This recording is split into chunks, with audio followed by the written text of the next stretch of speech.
I did it again. I started off talking and then nobody heard me. No, how are you doing, man? I missed your reference. If you were making a reference, what's this about? Drinking in public and leveling up?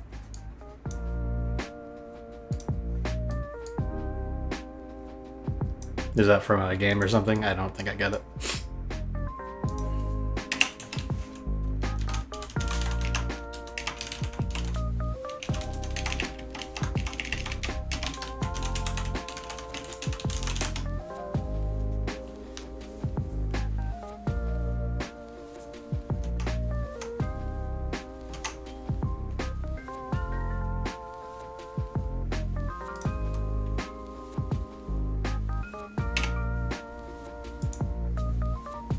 Yeah, anyway, I did a little intro at the beginning of this. So in VOD, if you're watching this in VOD, welcome. I am just committing some of the code that we had made in the last couple of streams. I kind of waited to the end of the process of getting cleanup code done to start actually making the commits, because the stuff is so interrelated. I didn't want to be making commits that I'd immediately be superseding with other commits, because then you just have a whole bunch of commits that the only purpose of that commit was to fix what was in the previous commit. And yeah, so I'm just doing that now. It's the yearly anniversary commemorating thy own birth. Oh, it's your birthday. Happy birthday. How old are you, if you don't mind my asking?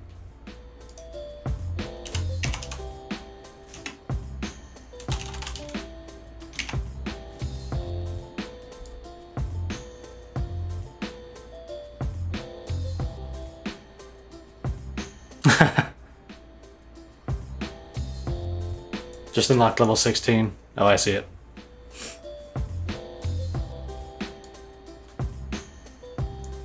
Well, happy 16th birthday.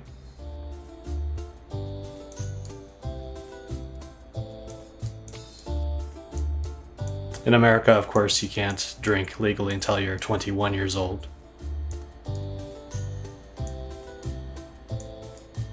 But, you know, as long as you're responsible, I suppose, and you're legal in your country.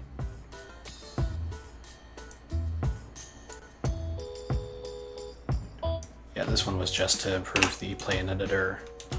There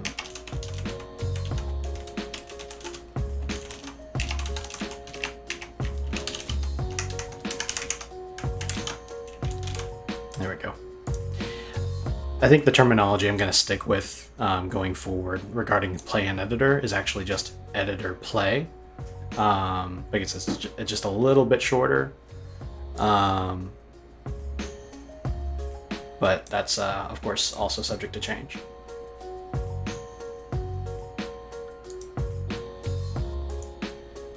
Cool.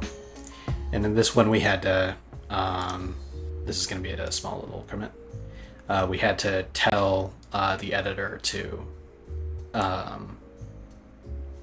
stop play mode before quitting. In Germany, you can legally drink with the age of 14 on any private property with the supervision of your legal guardian parent. That's nice. That's awesome.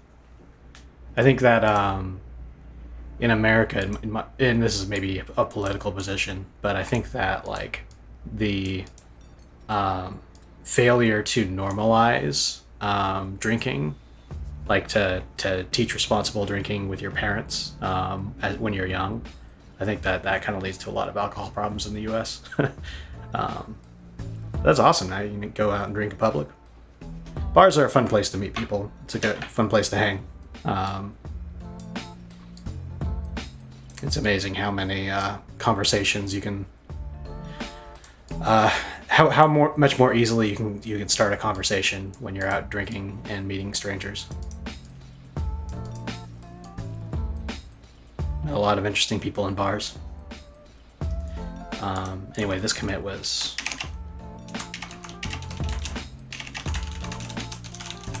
beer tastes bad though. Yeah, it's admittedly an acquired taste. I think beer and whiskey are my go-tos. I tend to be a Scotch man, which is actually a little bit uncommon. Not a lot of folks like to drink Scotch straight.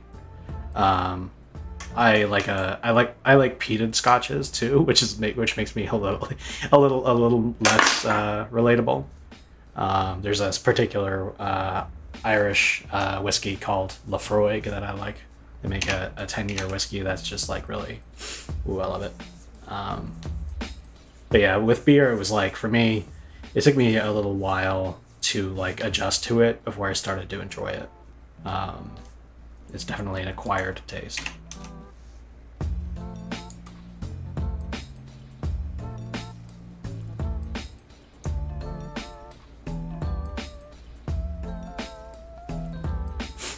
I like your funny brands, America Man. I'm sorry, I don't get that reference. America Man, is that from a TV show or from a movie? What's that from? Sorry, dude. Yeah, I don't know.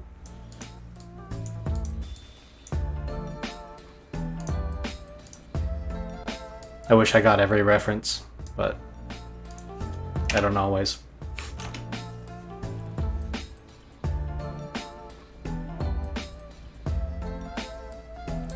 I like your funny. Oh, jeez. I don't know. I feel like I had to stretch that one a little bit to connect Murica Man to Magic Man.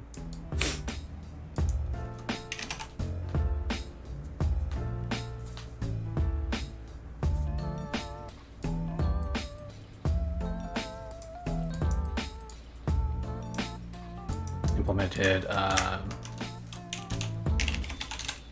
editor play guards. Bam. All right. We're getting there. I'm now 8 commits ahead of the master. I think when I'm done making these commits, I'll push it and then I'll start a branch for the next task I'm going to do because it's going to be a fairly robust one.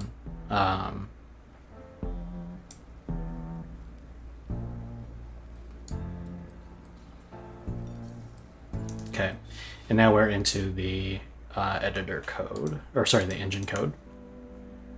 So this is basically just correction of documentation. I'll do that in its own commit.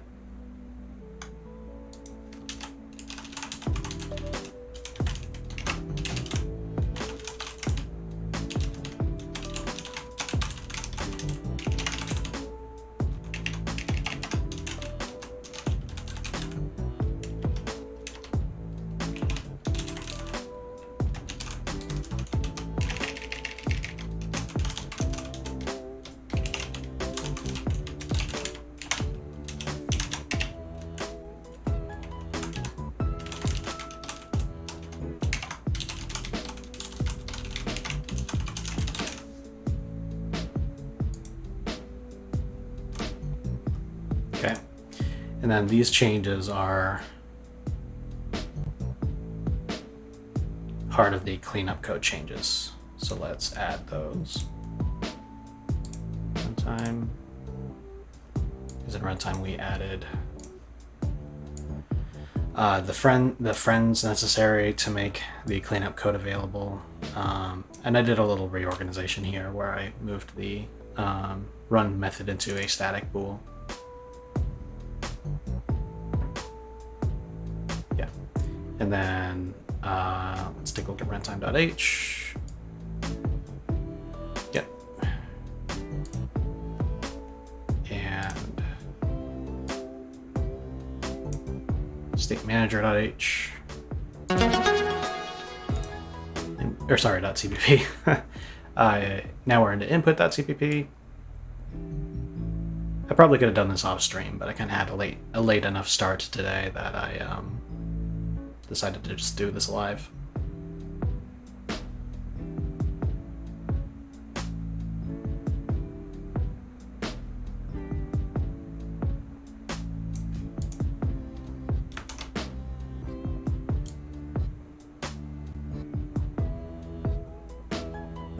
Hey John Wellington, welcome.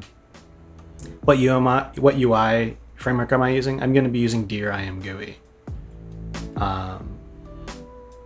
I'm still pretty new to it, though I've got play and editor features working, and the modifications I had to make to DRIM GUI to make it work with my engine and my windowing code are in place, and so it's pretty much just working on the editor directly in IM GUI stuff now. So hopefully it'll be smooth sailing. We're not going to be doing a huge amount of low-level code. It is something that you can modify. I will very likely, before all this is done, be doing modifications to DRIM GUI to make it look even like more unique from what you can do with the style options. But you can make DRIM GUI stuff look really, really good. A lot of people don't. A lot of people just start with DRIM GUI and then they just like leave it at the default stuff, or they'll just like tweak the like the colors and the fonts, and that's about it. But yeah, you can go quite a bit further than that. I think the project that made me really decide that DRIM GUI had enough customization for me was taking a look at the Cherno's Hazel engine, where he's using a fork of DRIM GUI, and they'd had to do some modifications in the library itself to get it to look like that, but they got it to look like it was like its own thing, like it might have been done by hand, for example. But yeah, it's pretty nice.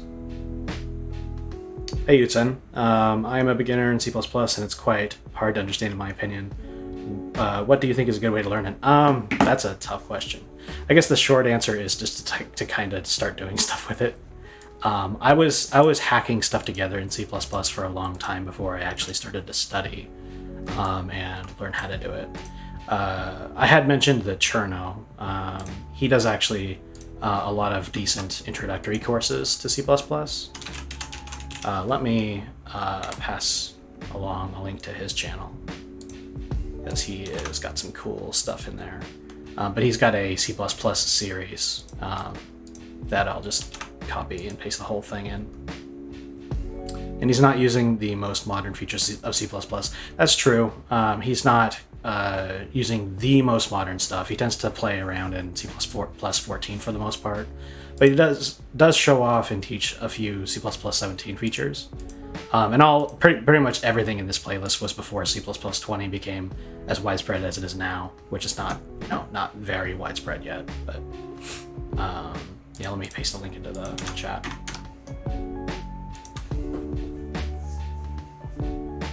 Yeah, I'd say it's a matter of opinion. I've been meaning to take and study the C++ 20 stuff to kind of learn how to use modules and all that. I just haven't spent the time yet. But I have to say that I am pretty fond of a lot of little things that C++ 17 offers. In particular, I use structured bindings quite a lot. That's a pretty nice feature. But yeah, it's like if you're just like getting started with like old materials online, you could easily find yourself into like learning like C++ like 98 or whatever. I don't know what it was called before, C++ 11, where you're like using like really hard to understand, less intuitive code, and it makes it even harder to learn, in my opinion.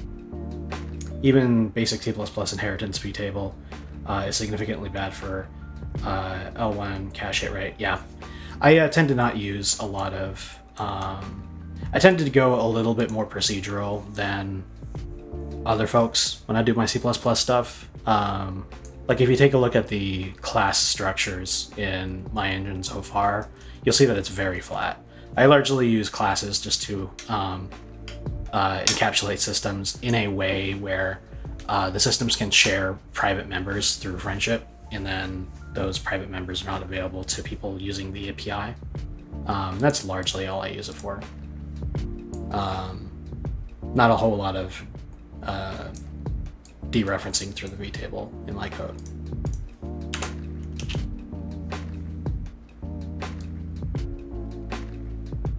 To be honest, I'm currently at episode 40 out of 100 from the Cherno C++ series, but it's hard to understand everything he says. Yeah, it's not an easy first language. Are you new to programming in general, or are you just new to C++?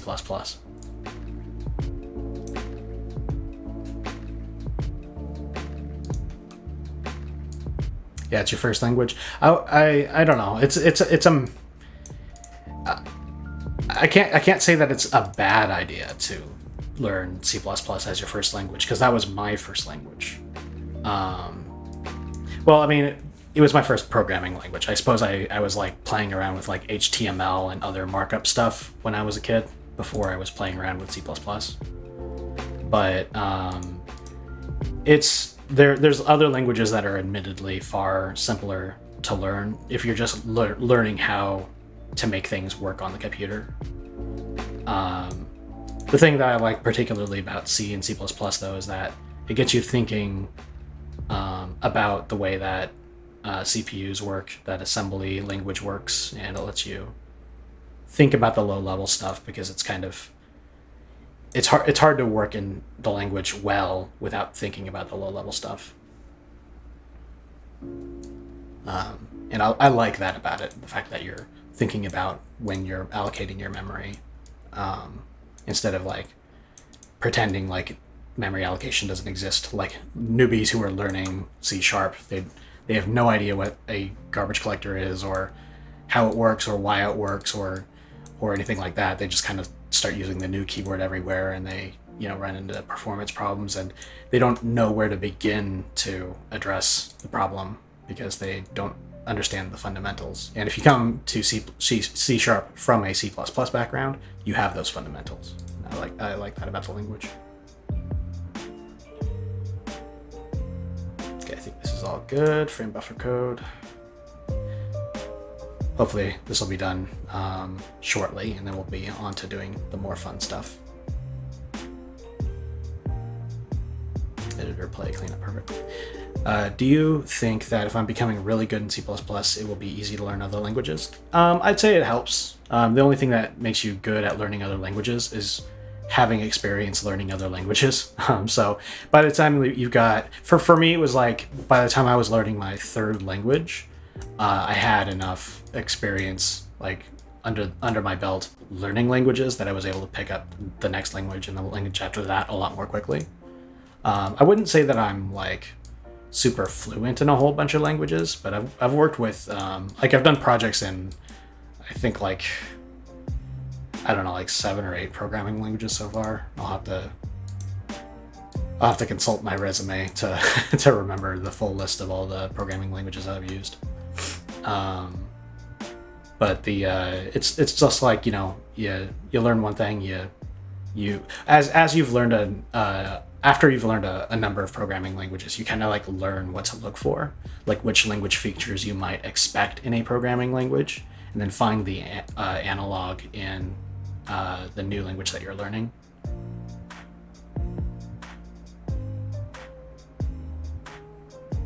Okay. Cool. There was one more thing I needed to do in the shader cleanup code before I commit it. But we're good on textures. We're good on vertex arrays.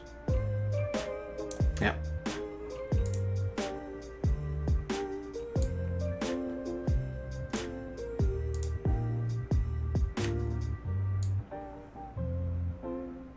All right, and then there was the resize code that needed to get fixed.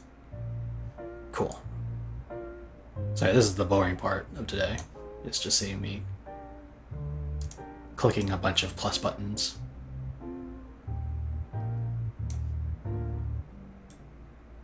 Yeah, that's good. Okay, cool. And we're gonna skip over test game stuff. Cool, so let's take a look at that last little bit of code that I need to change in shaders.cpp.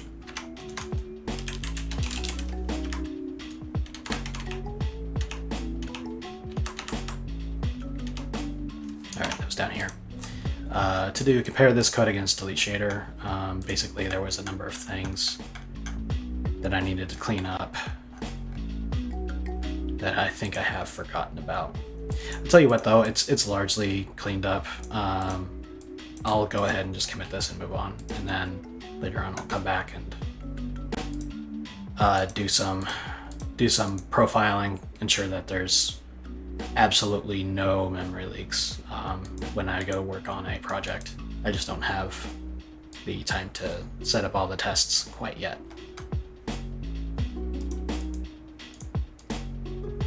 It's kind of hard to do test-driven development on a project like this, so I just don't do it. I just do the coding and then ensure that largely all my edge cases are covered, and then move on.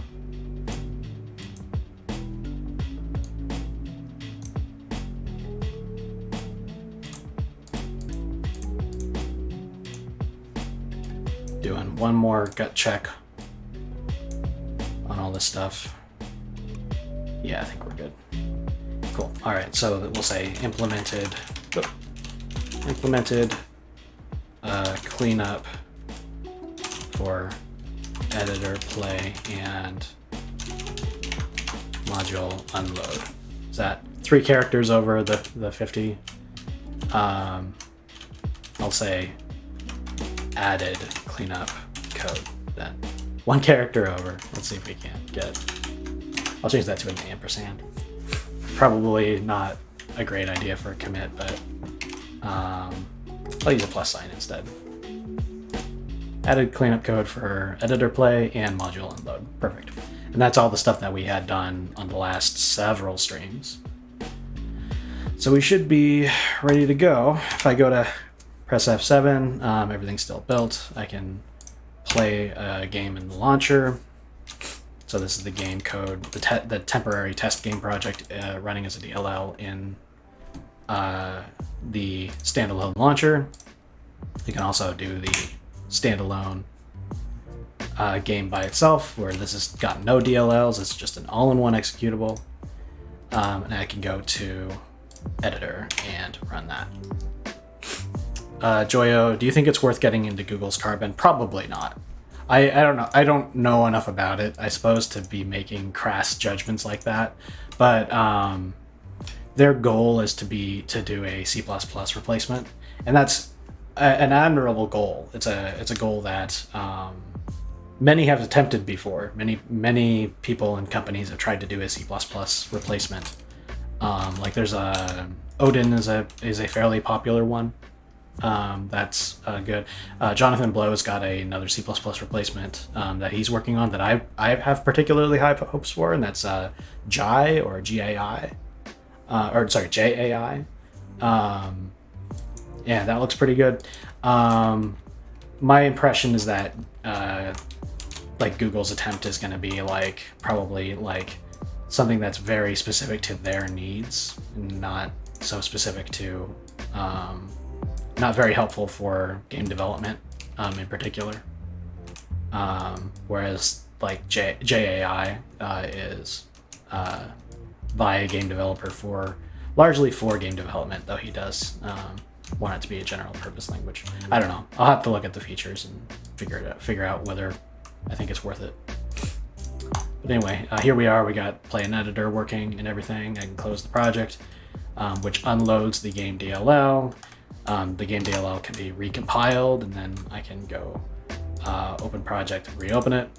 Eventually, we'll put in a nicer mechanism for hot reloading the DLL, but for the moment, this is what we've got. There's a little quirk here regarding the scene. When I went to reload the game, it actually went and repopulated. Now we got 4 sprites instead of 2, and that has to do with the fact that we are not yet cleaning up the scene, because Play and Editor is going to do something a little special with that regard. So I guess the first thing to do then is let's just get the scene view, and that's this other tab here. It currently isn't got anything in it. Let's see if we can get the scene view just to render its own view of the game world. That should be possible whether or not we are using Play and Editor. So play in editor triggers the game code to run, but the scene is supposed to be loaded in the editor, and so that's what we'll work on right now. I will. Let's go to test 2D scene.yaml. For the purposes of testing, I'm going to make a few changes. Currently, I just had it loading a sprite on the left and a sprite on the right. I'm going to have it load up 3 sprites, which is something that I had originally tested. I will use... Yeah, I'll just use the whatever default settings I had before. It's not really important what the sprites look like for this test. I will now go to the test state.cpp. So this is the code that actually I was using to just to confirm that the game code was executing correctly, and this file's got a lot of commented stuff in there because I was hacking together a lot of stuff and wanted to turn things on or off really quick. But basically, let me comment out some of this stuff. Basically, all this state does is it loads the scene and closes the scene, and it draws the text in the middle and on the upper right-hand corner. So the 2 sprites in the scene are, in fact, part of a scene file defined here. And the text that was being rendered is basically stuff that's being rendered from here and here only. So I'm gonna just comment out the text rendering stuff.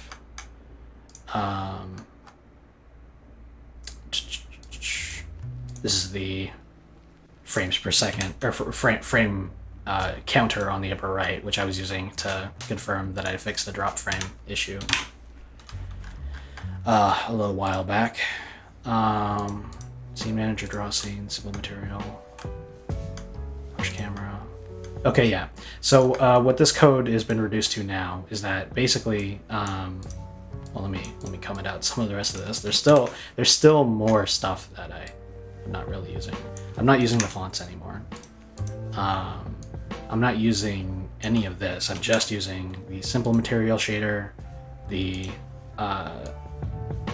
scene file, and I have been, I guess, a while ago I was testing saving a scene file from code, and apparently I left that in there. So this whole time, I must have been serializing out to test serialize scene.yaml. Would that be in my data folder? Test game, data. Yeah, look at that. So this whole time I've been also serializing out the contents of the scene to confirm that was working, and I just never commented it out or deleted it. I'm going to be reducing this down to just the camera controller and displaying the scene. That's all I'm going to do. I'm looking into learning C++. How would you go about it if you had to learn it all over again? Oof. I'd probably start with books. I'd probably find a highly recommended book that taught modern C++ all in one go.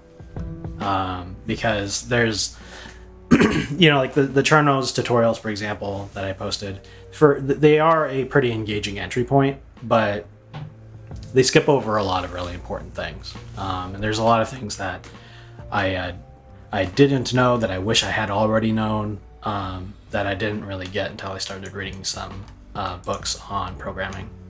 I don't know why, but they seem to be the category of resource that is robust and covers everything. That's my experience with it so far.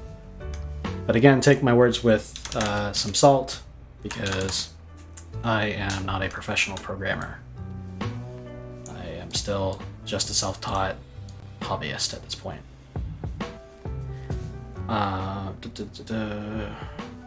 This is all input stuff. Okay, cool.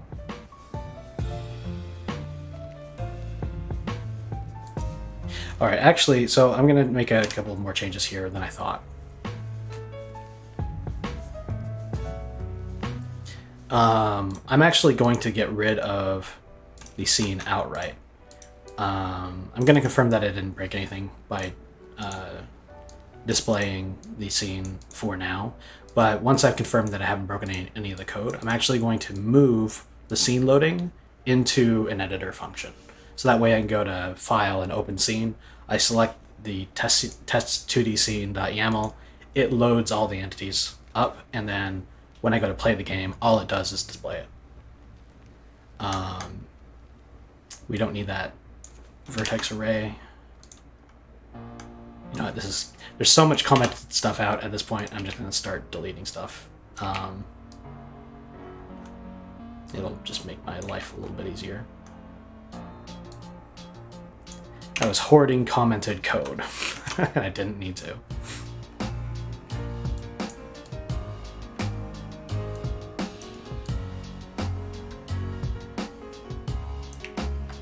There we go. And we have the input context being popped, scene manager draw scene, so we're finding a shader, calling draw scene, with a camera that we had pushed from the input code, which is like a little simple first-person controller, except for you're clicking and dragging instead of just using the mouse.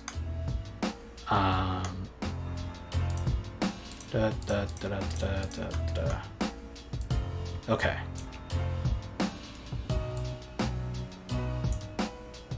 And we're not using the tab key for anything anymore, so I can get rid of that.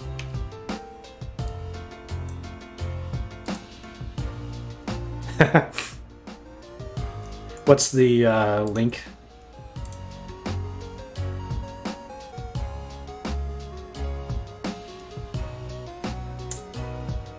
Seems to be taking a while to preview. I'll have to take a look at it later.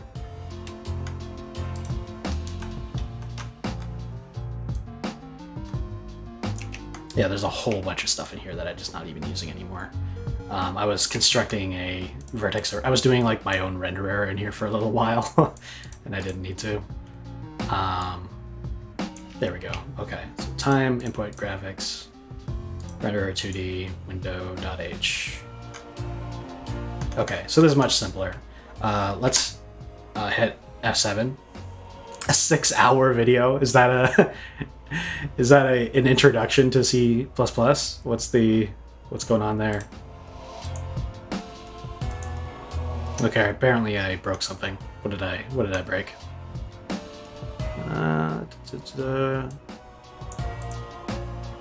Undefined symbol, test state on toggle. Ah, there we go.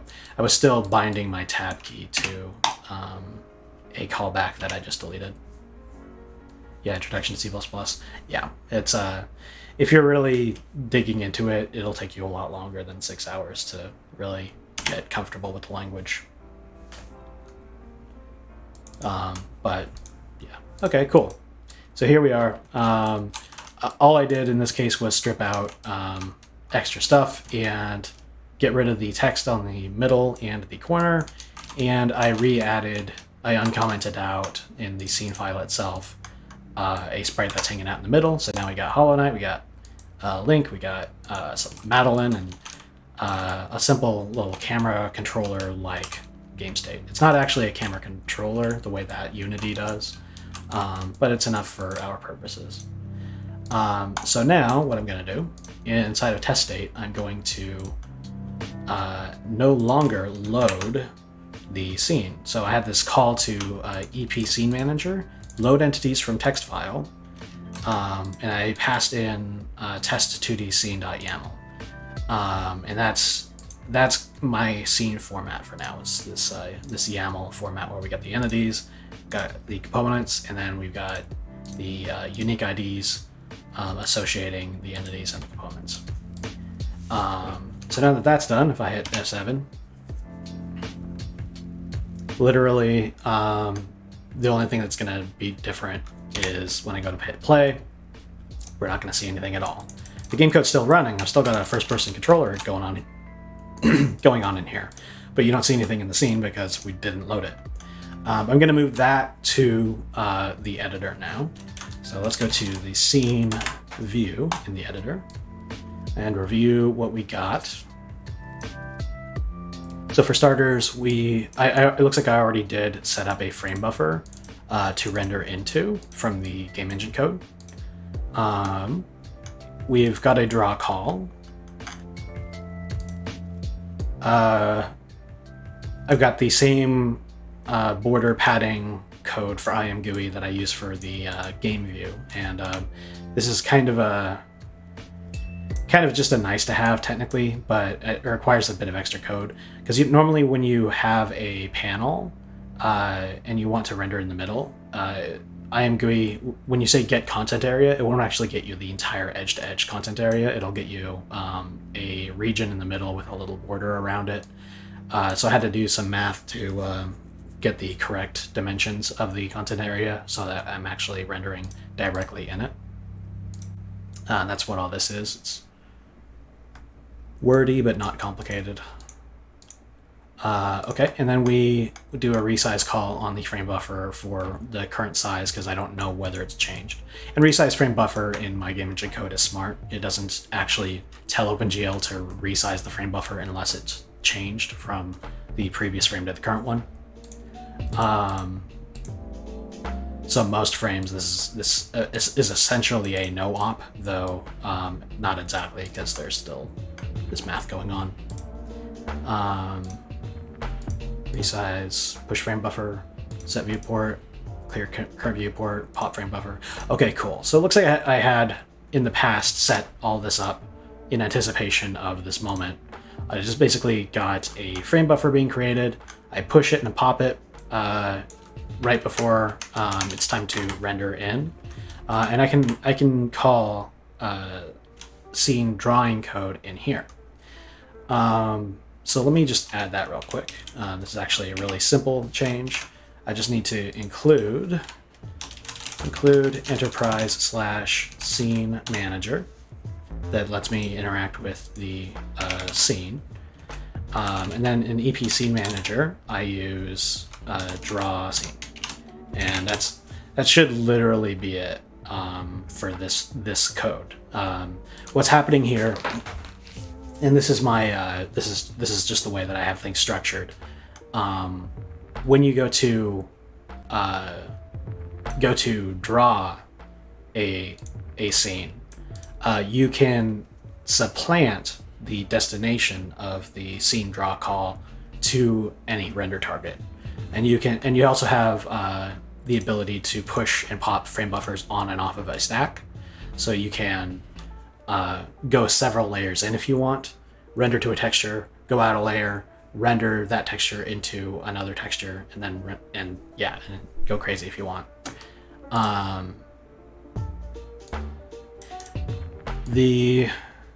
So this is enough to draw the scene. However, I do need to get a camera going. So for the moment, I'll just do one. I'll say graphics, push camera, and I'll just add a simple, a simple, what's the word I'm looking for? Orthographic camera. So I'll just do this real quick in here. I think the first parameter was position, so that would be, I guess it would be 0, 0, 0, except for I need these to be floats. And then camera rotation, I'm just going to use a identity quaternion for now. And then a projection matrix. So for this, we'll use GLM ortho. And then it accepts a left, right, bottom, and top. So left, I'll do... Well, I want to base this off of the Windows aspect ratio. So the bottom and top, I'll do... how big is the scene? These sprites are 2x2 units, so, and they're distanced 5 apart from each other. So let's do a 5 5 above, 5 below, and then do the aspect ratio accordingly. So we'll do -5 on the bottom, +5 on the top, and then on the left and the right, we'll base it off of the aspect ratio that we got from IMGUI, and that would be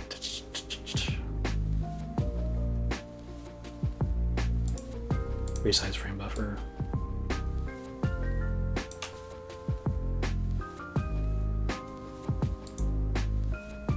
That would be this. So this is the height. I'll do a separate one here. It'll be float AR equals the height, and I'll put that in parentheses. The height, wait, it's the width over height, sorry. So it'll be this divided by that. Cool.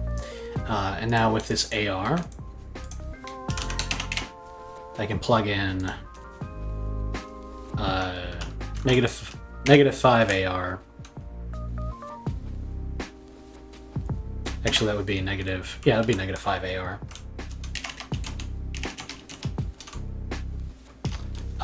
On the left, and then +5 AR on the right, I believe.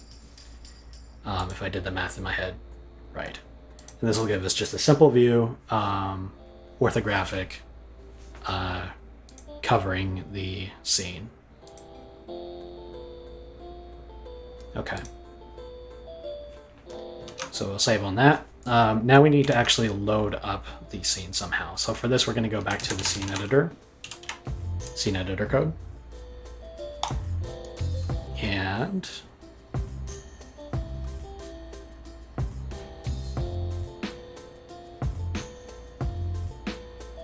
at what point is it useful to use multiple languages in one project? Man, that's a hard one to. That's a hard one to generalize. The short, obvious, and unsatisfying answer is as soon as it becomes useful. I try myself to stick to one language as often as I can when I'm working on a project, but there are cases where it crops up where you'll find that you need to have another. In this project, for example, I'm largely using C++17. However, in order to run that code on the Mac platform, you have to use Objective-C or Objective-C++, if you want to get pedantic. Objective-C++ is a way for you to invoke C++ code from Objective-C.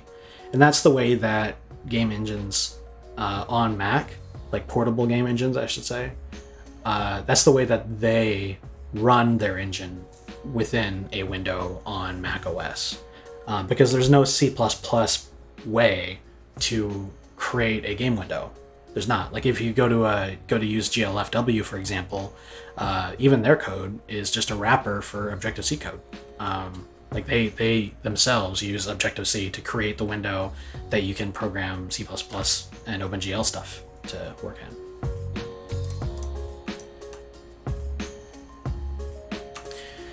That's true. You can't always. In the case of Objective-C++, you can use Clang or Apple Clang to compile Objective-C and C++ at the same time. That's a feature of that compiler. But in some situations, if you're working with multiple languages, you'll use multiple compilers and then link them together. So for example, if you're working in Unity, there's a compiler for the C# stuff, and that produces your managed .NET layer.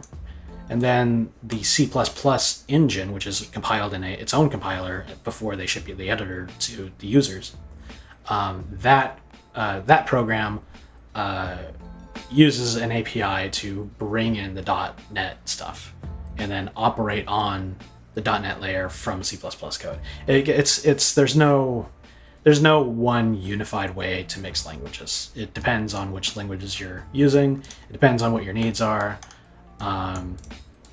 But yeah, it's an interesting question. You can get a lot more information out of comparing, like looking at specific examples of like how things are mixed together. Because of Unity, probably, there's a lot of popularity in people using C# for game engine scripting, and they put that on top of a C++ game layer. And I think the main reason why is because Unity popularized it. In my view, if you keep it in C++, you should.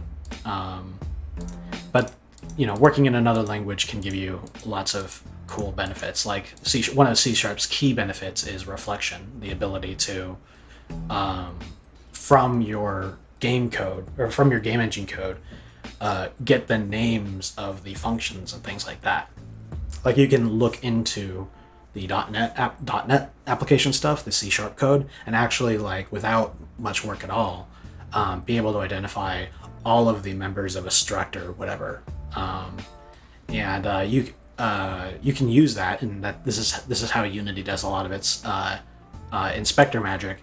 You can use that to figure out what's public, what's private, what its name is, and then inject values into those members. So you can have an inspector in Unity that all you do is you make a class with some private members, and Unity can see them.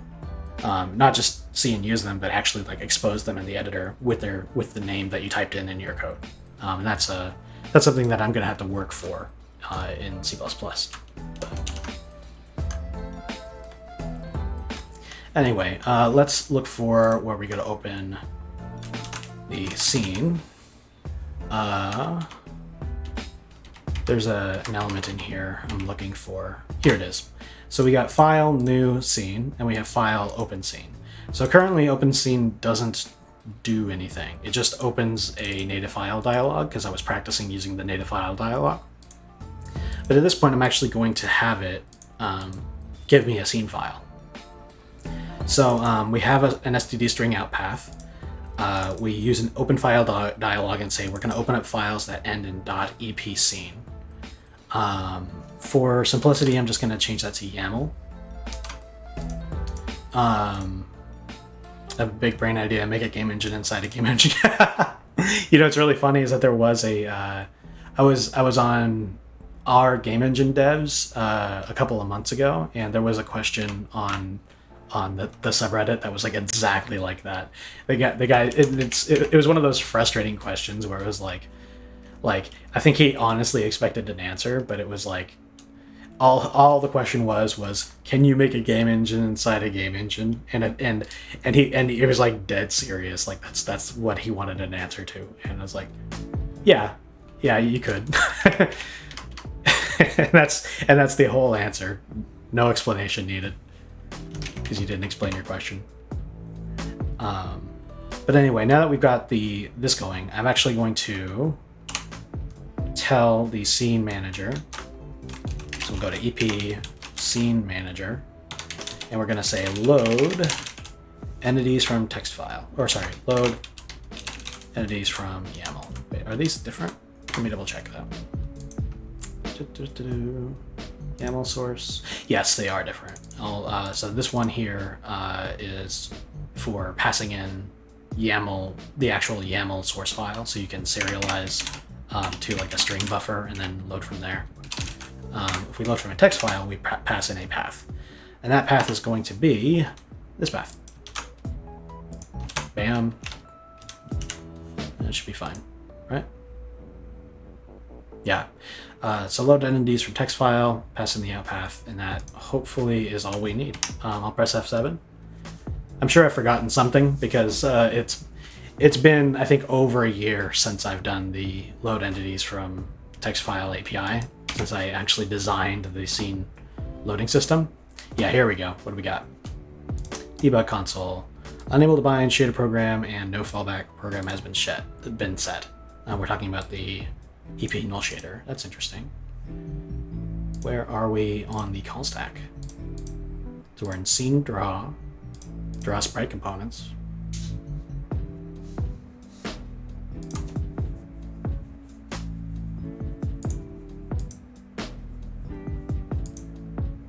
Begin batch.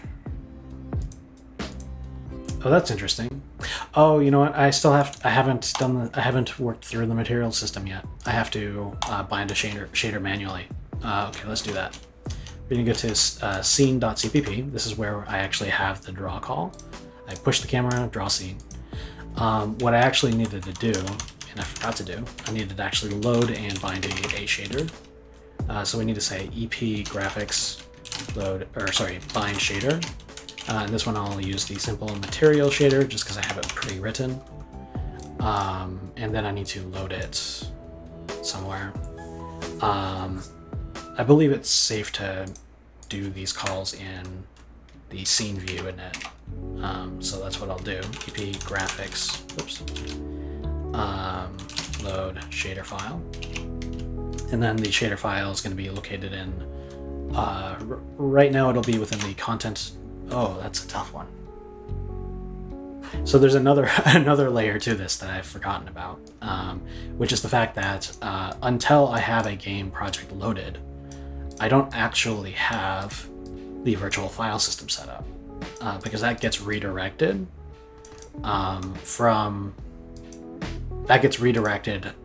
when you go to load the game project. So if you go to the enterprise directory, this data folder contains all of the temp and the redirected persistent data stuff.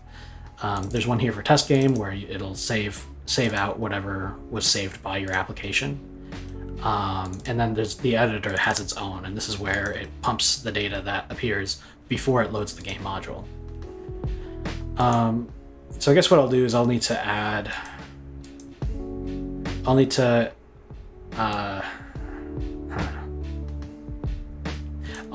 move this code to be something that's done when you go to open up the game project.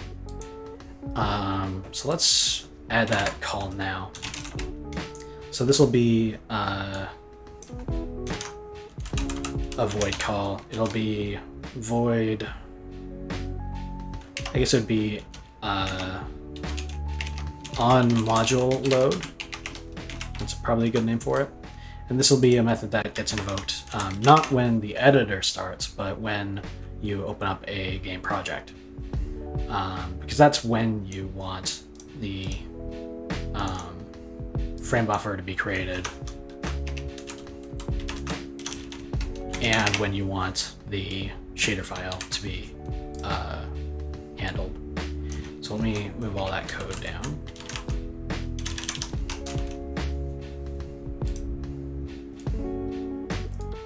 This could probably be static out here, but I'm gonna leave it for now.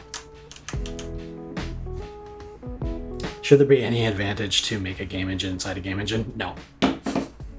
No, I don't know if that was a serious question, but no, it's not. There's not. Anyway, so we're gonna be loading the shader file from the game's content directory, and this is kind of hacking. This is not the way I'm gonna have to be dealing with this in the future, but for now I'm going to be loading from the game content directory, and we'll worry about the details later. And then let's add, instead of doing a cleanup call, actually, you know what? I just realized I don't have to worry about on module unload, because as soon as the module is unloaded, the graphic system will be cleaning up the frame buffers and shader files anyway. All right, it was kind of serious. I mean, it makes no sense whatsoever. Yeah, that's the point though. You could make a game engine inside a game engine, and there's another sense in which you might mean that question. I don't think you were, but you could make a game inside of a game engine that has a level editor. That's completely independent from the actual level editor, right? That's totally a thing that games do. You're technically making an engine tool inside of the game engine that runs in the game engine in those situations. And it is true that there are some games where they even go farther than that. They'll make a game where the purpose is to program something in an unintuitive way. Like there was a Game Jam game from a couple years ago that I remember where you had like floppy disks on screen that each did like a single action, and you had to like insert them into a sentence to construct a program that made a little robot character like go platform to platform. That was kind of fun. Technically, that you might consider that a game engine and a game engine, but obviously the scale was so much less. But if you're talking about making like an actual commercial project, like it doesn't make sense to license a game engine to make a game engine that you can license, and then just pay forward all your licensing fees to Unity or Unreal or whatever.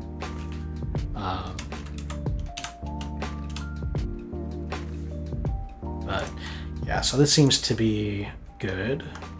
This should be invoked before draw. So let's go ahead and add this to the pipeline.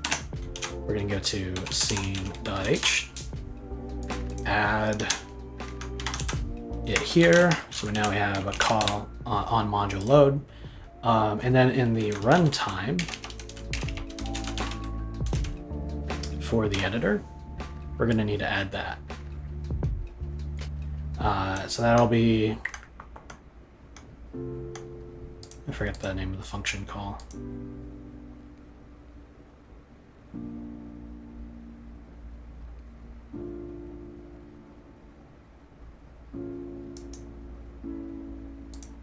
Okay. I guess that would be here in create engine runtime. Whenever we go to create the engine runtime, that's something that we do. No, that's not right. Where do we actually go to load the game module?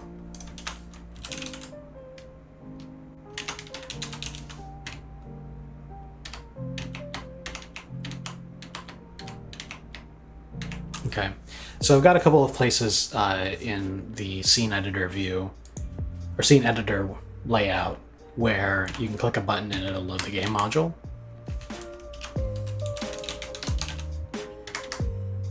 Yeah, there's these three locations. And that's done by calling the Enterprise Engine library and telling it to load the game module. So I'm thinking, actually it's only this one location. So I'm thinking that we're probably going to need to come up with a, take this functionality and encapsulate it into an external function, but I'll put that on the back burner for now. For now, I'm going to say, let's do scene, wait, is it scene? Yeah, we're in editor views scene. We'll say views scene on module load. So this is going to be invoked immediately after the load module call if it's successful, and after we have initialized the game code.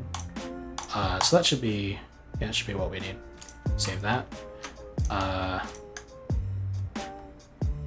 Save that. And save that.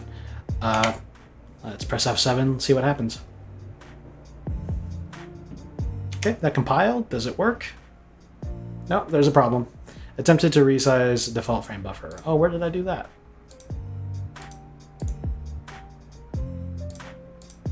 Okay, so we've got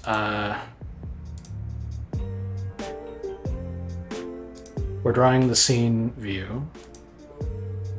So this would be, yeah, so we're in the middle of a frame. We started the I'm GUI stuff. We got to draw the scene view.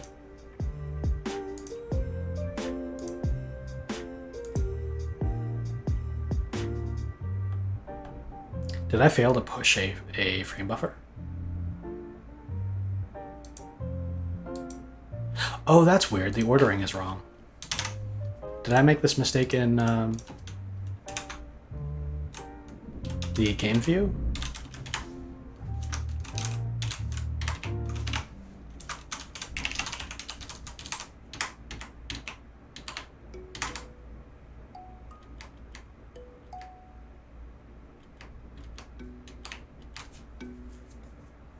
Oh, actually, I'm kind of remembering now that I don't need to do that for the game view, because the game view is wrapping.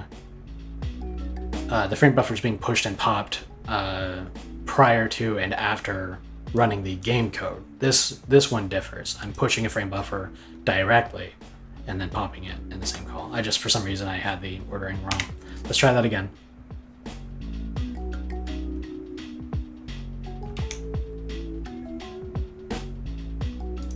Okay, we've got another attempt to resize the default frame buffer.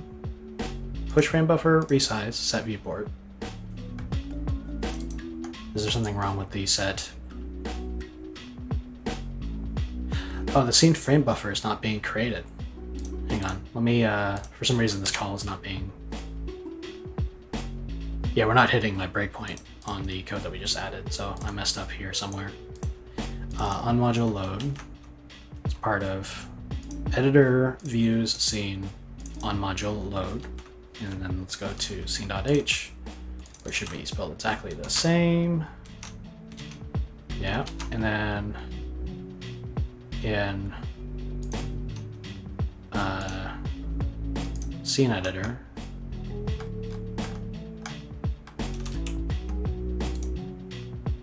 editor views scene on module load.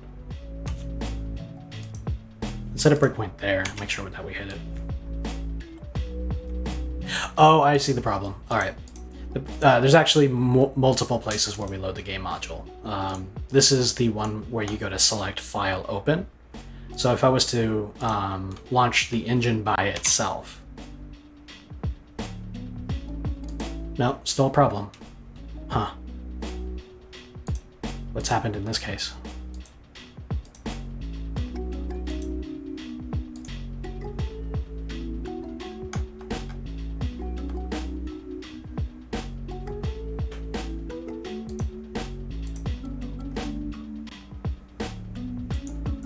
Oh, okay. No, I get it. I see what I've done wrong.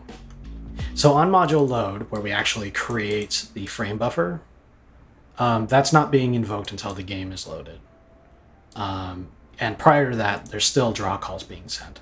So actually, yeah, I'm gonna need to go half and half on this one. I'll leave the frame buffer creation code where it was. I'll move the shader loading code to where it was. The game engine. Or just the game engine. Yeah. That sounds like fun. The are you familiar with XNA, Jolo?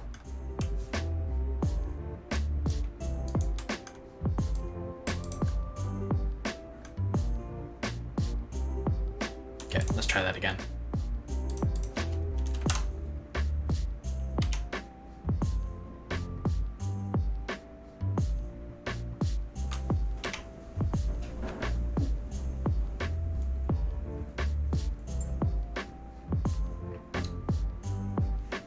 Yo, game engine. Yeah.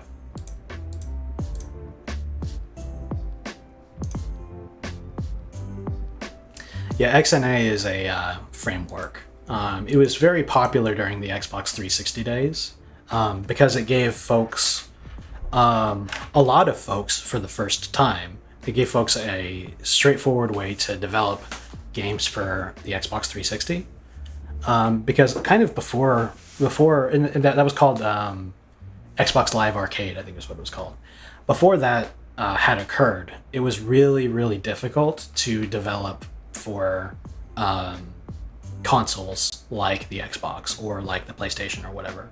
And Microsoft, to their credit, they kind of opened that up. They were the first to do that, where they made a framework available for everyone. You don't have to pay any money to start using the framework. And then if you make a game using that framework, it would work on Xbox, and you would just have to go through the verification process to get the game live. But yeah, it's still used by some folks, even though it's deprecated. It was famously used by the guys at Extremely OK Games, formerly Matt Makes Games. for the game Celeste. Um, but yeah, it's kind of similar to a game engine because it doesn't actually do like all of the game engine stuff, but it takes care of like the really low level things, and lets you program in a portable manner. Microsoft isn't always awful. That's more of a recent thing. Well, that's not more of a recent thing. That's like a sometimes they are, sometimes they aren't thing. It's kind of like the Targaryens, you know. Whenever a Targaryen is born, the gods flip a coin. It's like that with Microsoft. Sometimes they're good, sometimes they're bad.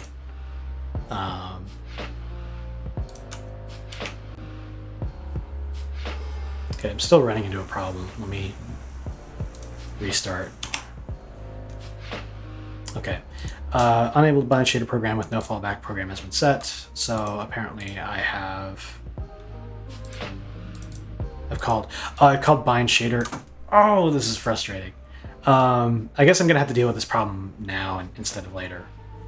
The problem is that my 2D renderer, the very simple renderer 2D that I've been using, just to get this started, doesn't have a materials system yet.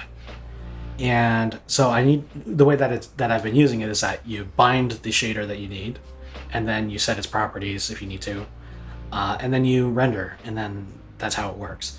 But because the material that I'm loading has to be loaded from game code, yeah, it's that's frustrating. I'll explain why in a minute, probably. So something that I think I'm gonna need to do, I think I'm going to need to just like opt out of the draw call in the case that the game is not loaded. That's the only straightforward way I can think of to handle this. So inside of this call, I am going to begin scene. I'm actually going to. Well, actually, I'm gonna add an additional condition. So this is gonna be if EP runtime. I'm trying to remember what the call is. It is module loaded. Actually, that just might be in here. Is module loaded? There's a way for you to check whether the game module is active. Oh, here it is. EP is game module loaded. And that's defined in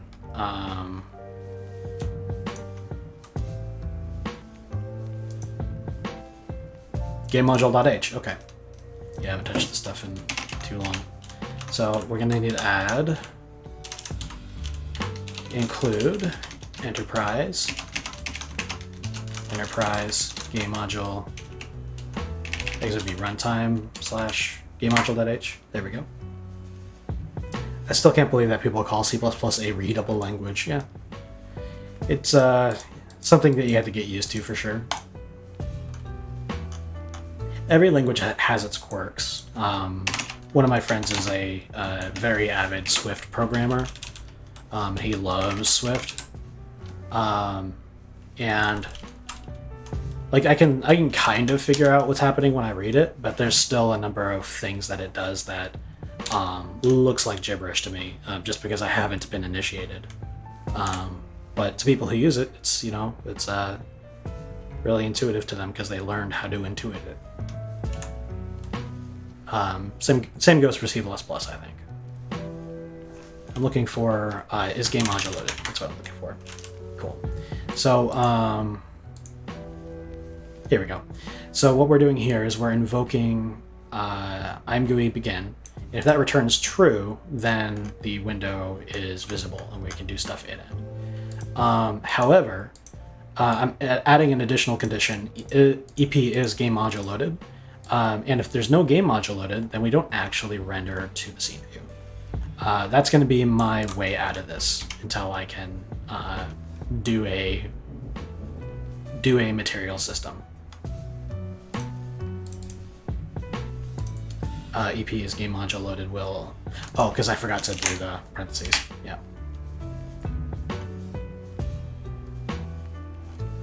There we go. Okay, cool. Now it's launching. So let's open the project because I'm launching just by the editor by itself right now. Play an editor can start and stop. I'm going to go to open scene. I'm going to go to the content folder and open up test 2D scene. Hit play. And we got the scene loaded. Okay, cool. So now the scene loading is independent of play and editor. So there's a few things we'll need to change about that. Let's take a look at what the scene view looks like. Okay, and the scene view actually is rendering the scene now. There's a couple of obvious differences. The first is that I have no control over it because all I'm doing is rendering it. It's a little wider. Additionally, the clear color is black, and that's because the clear color was part of the state code. It wasn't part of the scene or the renderer. So in this case, we just are clearing and rendering black. Or actually, no, we might not even be clearing. Let me look at that.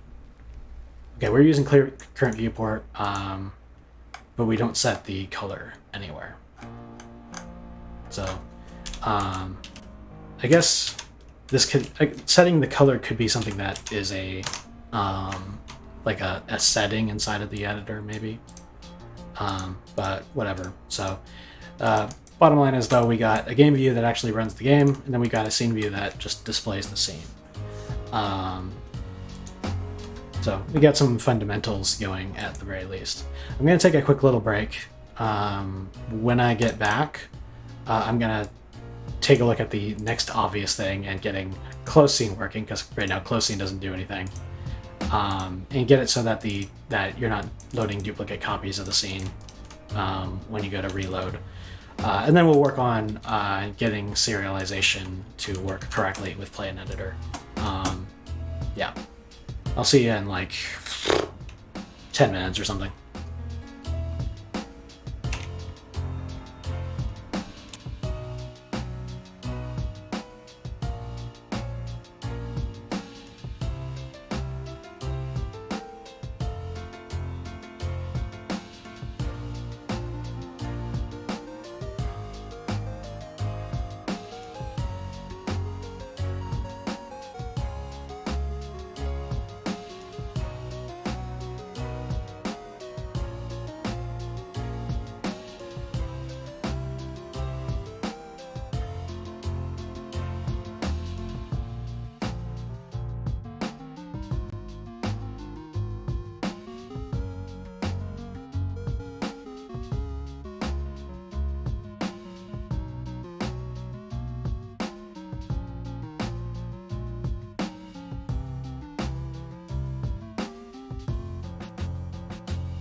Alrighty, I'm back. Make sure my mic is on this time. Alright, cool. So where were we? Very basically just got the scene editor to do things. If we close the project, the scene editor doesn't do anything. If we go to open the project, it should display... Oh, there's a bug. It should experience a bug. What bug is that? Expression OGL current slot of texture dot count.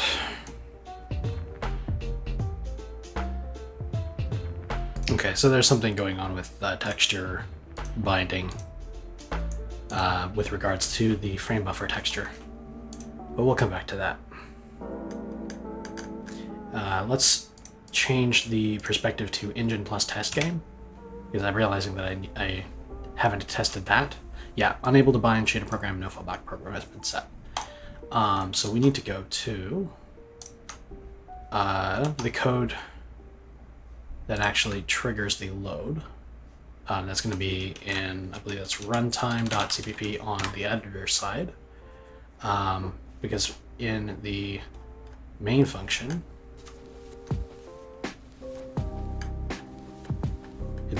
we get the command line options, and then we pass those into the engine, and then we pull those in here in the constructor of the editor runtime. If runtime check command line option -- project, and if there is a argument associated with it, then we will set the title to be the project name, and then we will call GameSysInit. And we will now also, I'll add the header for this, include views scene. We'll now also call scene, where'd it go? There we go. We'll now also call views scene on module load. Cool, let's try that again.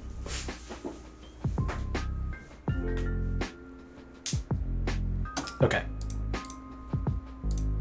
So now we got the scene loading up only when we go to File, Open Scene, select a scene file, and then it loads. And then we got the contents. Cool. And then we'll need to worry about serializing here in a minute. I'll start though with closing the scene. That seems like a sensible place to start. Let's head back to sceneeditor.cpp, and we'll look for a close scene. This is the current menu option that does that. And we would call EP scene manager delete. Okay, it looks like we've got a delete entity call, but not a close scene call. I guess that makes sense, because if you're in a game, you're not going to be unloading an entire scene. You're just going to be unloading a subsection of them. How does my current delete entities method work? Okay, it's really bare bones. Currently, you can load a scene file, you can create entities, and you can delete entities just individually. So I guess this comes down to, do I want the ability to unload a scene file directly from a game? And I guess the answer is yeah. If you are loading a scene from your game code, and then you call delete scene on it, it'll just take and locate everything that was from that scene in particular and remove them. So this is going to take a little bit of work inside of the scene manager. Let's do that now. Let's look for the load or open load entities from text file. This guy, and this will probably change the wording of later on. But if we go to its definition, we get the path. We load the text file. And if the file loaded successfully, we pass the contents of that text file to load entities from YAML, and this is where the actual parsing occurs. There's a bit of a thunderstorm brewing outside, so there's a non-zero chance I'll lose power here. but we'll keep going for a little bit at least.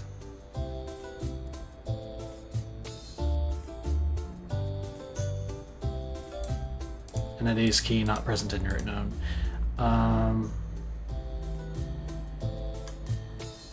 Right, so in this case, we're having to parse out every single entity and get everything ready to load.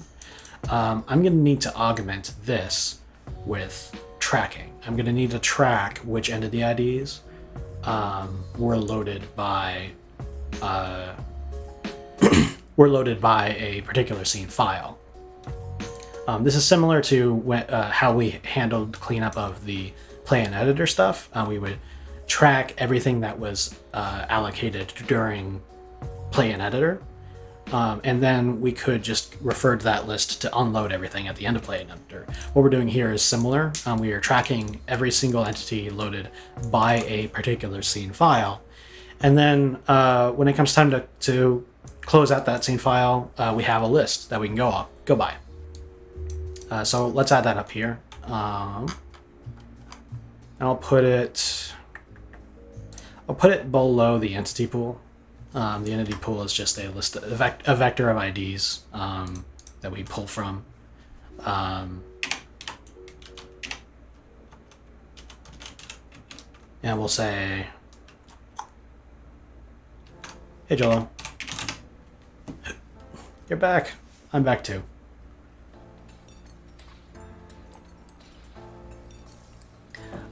What I'm doing right now is I'm getting the ability to close a scene, which apparently I hadn't bothered with before.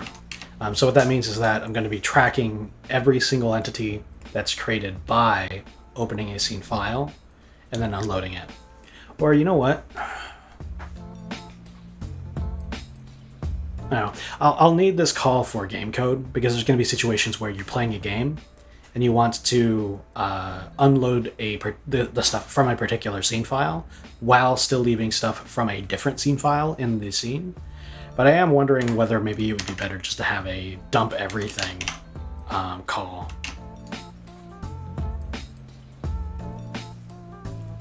Like if we were to simply quit and like close the game project out, what should happen is that every single entity would be removed. Because all the memory that was allocated by each game system would have been discarded or deallocated because the DLL is being unloaded. And all of the entity indices return to the pool. So yeah, this is going to be its own thing. So what we'll do is we'll do a static, and I guess this should be an STD vector as well of entity IDs. And this will be entities loaded by scene file, I guess, for lack of a better word. And I can pre-allocate the size of it if I wanted to. For example, we have an entity pool that currently we support up to 3,000 entities, and I can change that on a whim.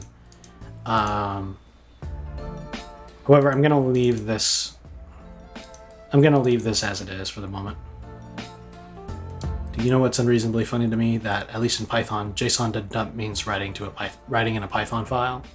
When I think of dumping something, I think of throwing stuff away. Yeah, dumping is it's used in a couple of ways in programming, but for me, I think of something else, something inappropriate when I hear the term dump. But yeah, in terms of programming, it's like instead of it being garbage, because it's oftentimes useful, it's just like you have the data and you just drop it all in one go, and then whatever dumped out, you can pick through it like it's dinosaur poop or something. I don't know. I'm thinking of that scene in Jurassic Park where they meet a live dinosaur for the first time, and then the paleontologists go straight for the poop and they study the poop. It's a little bit like that. It's like Jurassic Park, I guess. I'm not going to give this vector a size immediately. I'm just going to let it reallocate whenever we have more scenes loaded than we'll hold. I'll worry about that later, but study thy poop, yeah. And then using this, every time we go to add to the scene, I will also add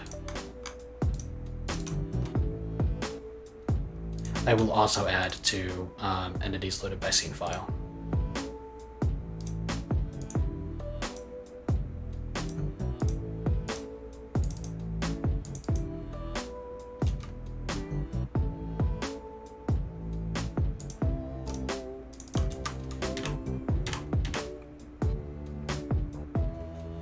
Okay.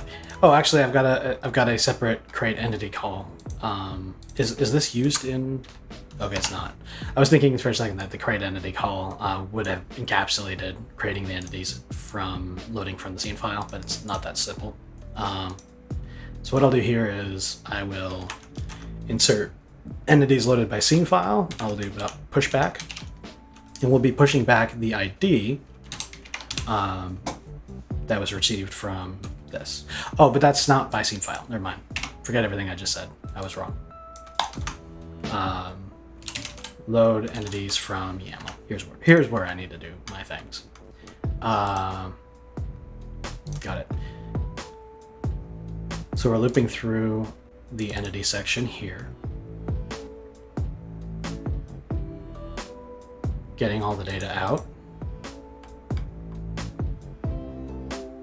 How do I keep track of everything? Yeah, you just kind of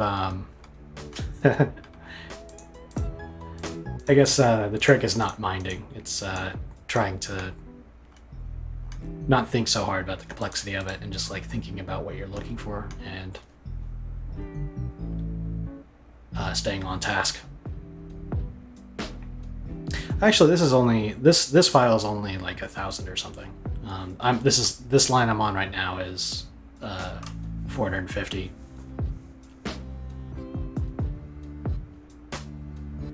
So this file is not so bad. Probably the worst files I've had. Oh, the entire project, yeah. That's the beauty of encapsulation. That's if you've structured your project well, then yeah, you'd be able to track a lot more stuff. Give me just a minute. I got a phone call coming. I gotta take.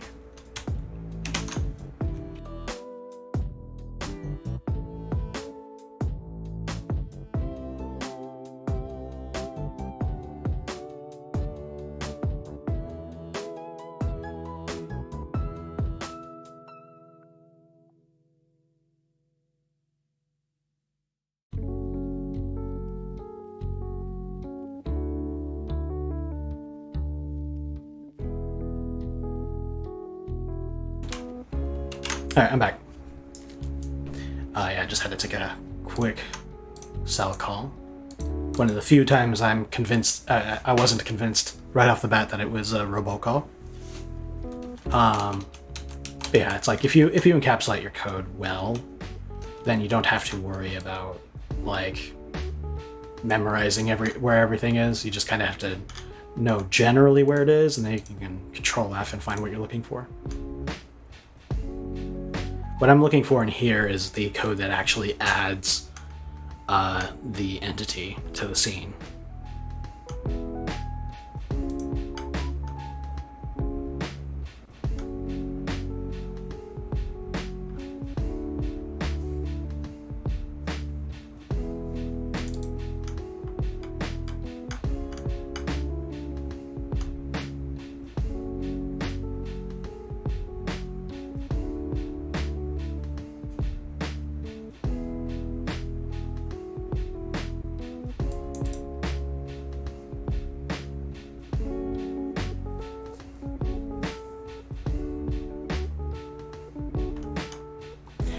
In this situation here, I'm using iterators instead of just using a range-based for loop, and I'm wondering whether that's the best idea. I'm looking for an example of something that actually requires me to use an iterator. There's very few things that require you to use an iterator.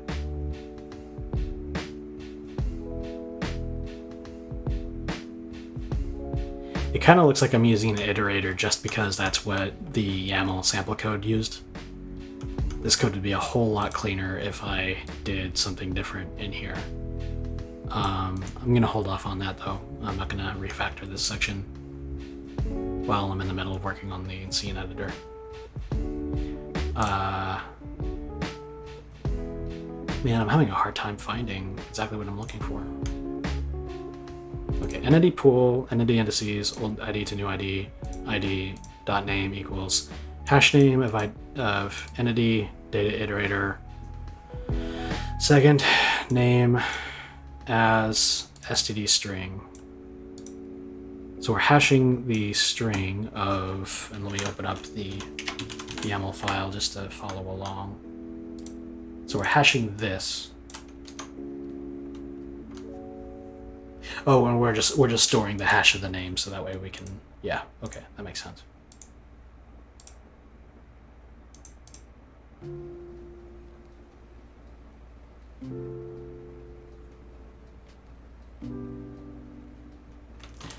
It looks like I'm looking for any situation where I am adding to the entity pool vector. No, that doesn't make sense. Where I'm setting data to the entity pool vector. Oh, okay. No, I'm something just clicked in my head. So the entity pool is a vector of entities, and the it's indexed by entity ID, I think. And so when you remove an entity, it's like resorted, and then the ID that was in the end goes into the section that was just removed. Canada bordering 2 countries. What's the other one? Is it bordering a second country? Denmark. What? What? How do you mean that it now borders Denmark?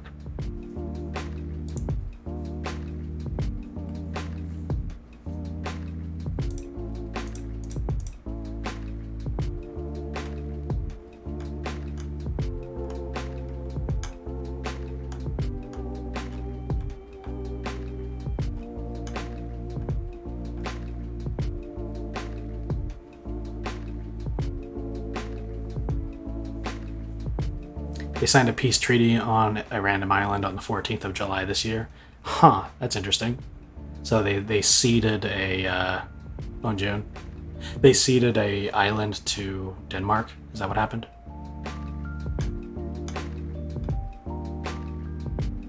Cut it in half. That's interesting. So even though it's an island, now they split the island, so now there's a border on the island that they share with Denmark. That's funny. No, that wasn't a news item for me for some reason. There might have been other stuff going on in June, or maybe I just didn't watch enough of the news.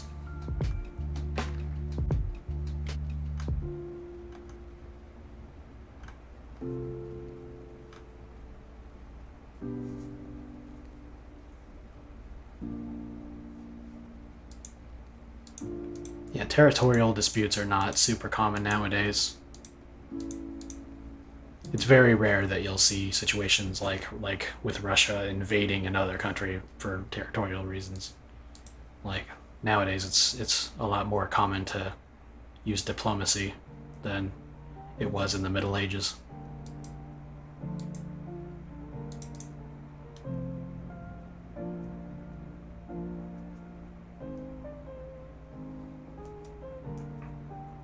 It's a tradition that they would go there and put alcoholic beverages and take the ones from the left from the other country and what?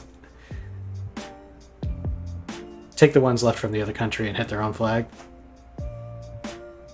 Huh. That's all right.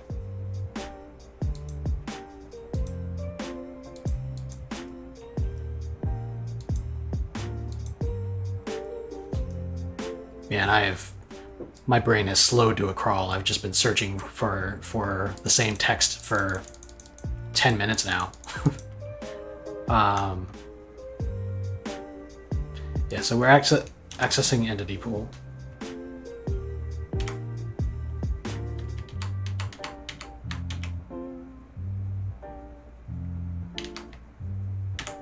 They basically traded drinks and changed the flag on the pool. Oh, that's nice. Okay, so this is the only section inside of this entire function, load entities from YAML.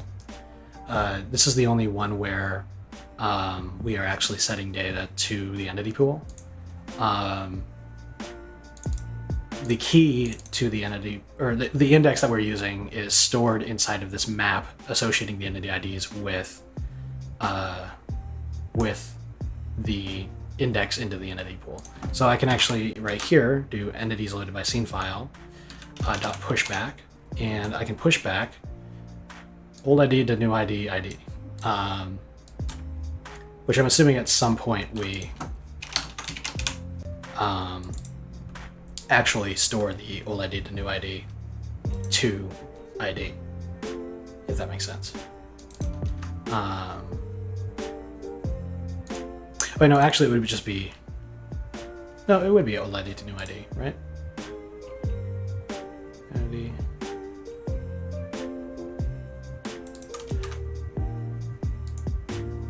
Right, then I have to cast this one to an entity ID.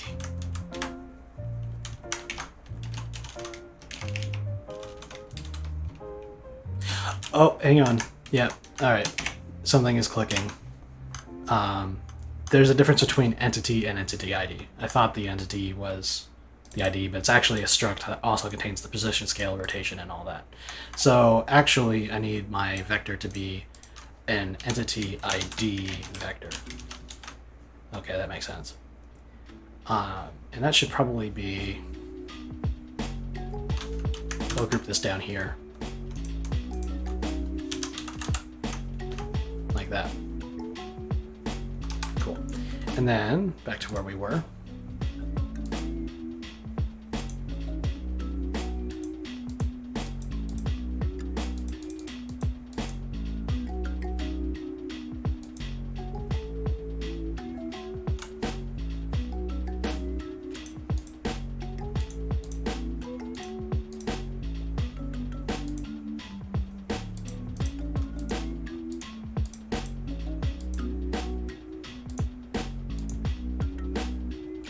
Yeah, I'm not really clear on what this is about, the old ID to new ID thing. This presumably has to do with the fact that entities that are loaded by scene file, they actually operate on a different set of IDs than the ones that you spawn during gameplay. So you weren't here for this, Jolo, but a long time ago, I think the first time actually I streamed on Twitch doing live coding sessions, I had set up a system by which you could differentiate between entities that were saved in the editor and entities that were generated at runtime, because I foresaw a need to guarantee unique IDs for generated, or for IDs generated at runtime. And guarantee that they were never ever going to collide with entities that were generated through a random number generator. Because if you're working on a scene inside the editor, you need each unique ID for every entity. That needs to be something that you can reliably have a unique number, even if you're working on a separate computer from a colleague who's also running this engine. Because that way, when you go to merge your source files, your entity IDs are not likely to collide, even though you're working on different computers and they're generating IDs in tandem. So the solution was to have random numbers generate for the IDs of entities placed in scene files. but limit it to a range of some maximum. In this case, I think it was like 10,000 or whatever, and infinity. And then that whole range is a huge, wide range of available IDs that it's very unlikely to collide. I'm using a 64-bit number for the IDs. UUIDs, this is that problem. But what I did is I carved out a little section towards the very beginning of the number line, entities 0 through some maximum, where I would just sequentially assign those IDs. And those would be reserved for entities created at runtime. So that way, it'll generate a unique ID very quickly, and you're not ever going to have a collision playing a game made with this game engine. There's other ways to deal with that problem. Like you can still use random numbers at runtime, and then use something.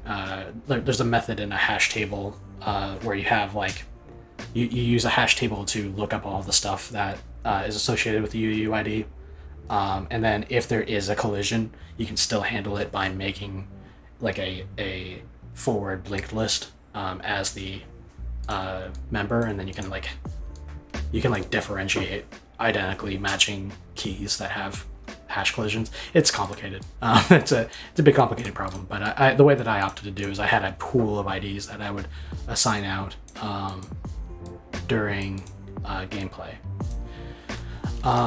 Heading back to the scene view, though. Sorry, not scene view, scene manager, where we were here. I am pushing back the ID that we are using for this loading up the scene. I don't really recall why I use this dereference. Old ID to new ID.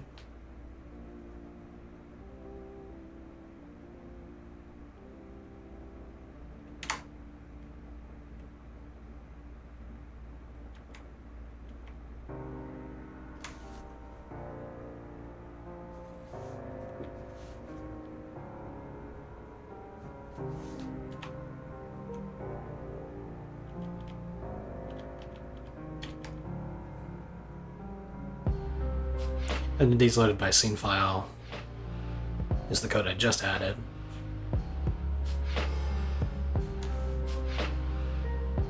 When I call the text deserialize functions,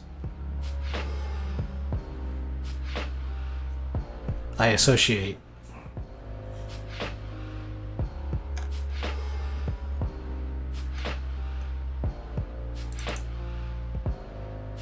So I get the ID from the scene file, and then I access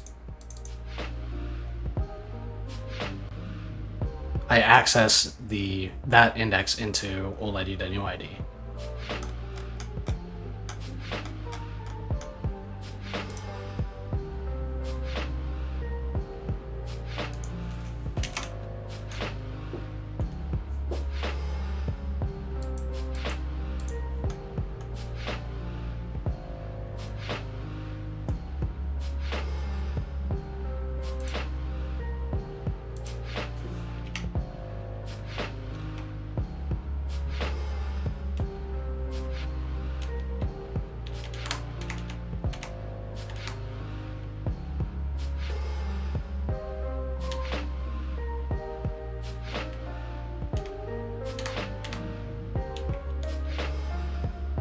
It kind of looks like oh,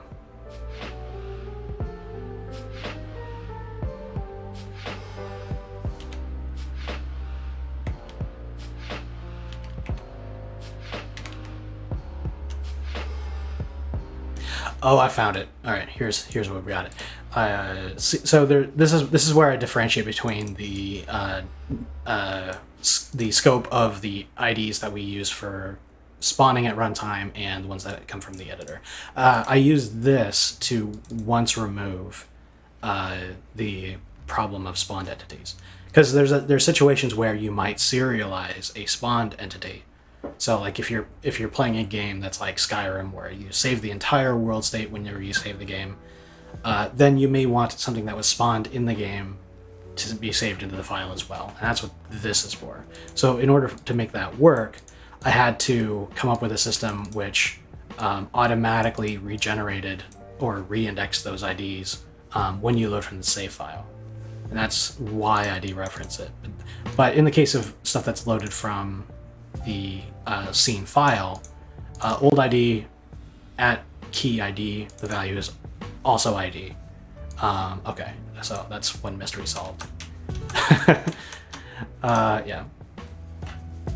UUIDs are actually the reason I bought No Man's Sky. It's generated with a bunch of code in a single seed. If they wanted to, they can make No Man's Sky tube simply by changing that seed. Yeah, I've never played No Man's Sky myself, but you know, I'm obviously aware of the famous shtick that they used, where they made a universe the size of the universe, so it's just incomprehensibly large, the number of unique places you can go. That's a really interesting example. UUIDs. Do you happen to know how big the seed is? Because like they use the same seed for every shipping copy of the game. That's my understanding. But I'm curious to know whether they explained that or not.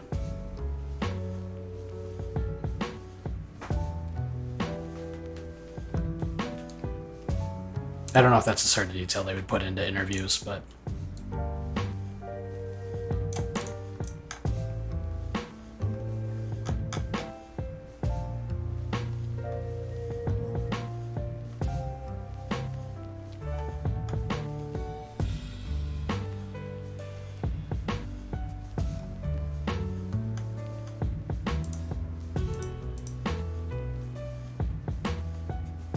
yeah, so this format here is correct. This is what I need. So now we've got entities being tracked correctly. This would technically load stuff in the spawnable number range, but I'm just going to presume that when I save scene files out from Enterprise, in an Enterprise format, I'm not going to bother with putting those entities in the file. So now we've got entities loaded by scene file. That should be everything that we need. It just took me forever to remember what I was doing.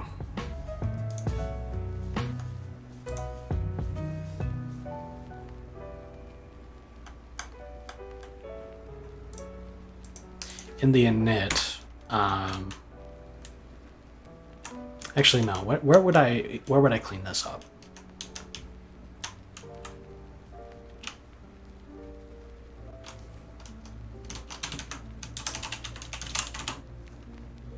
Did I add a call? I have yet to add a call. Okay, let me do that now.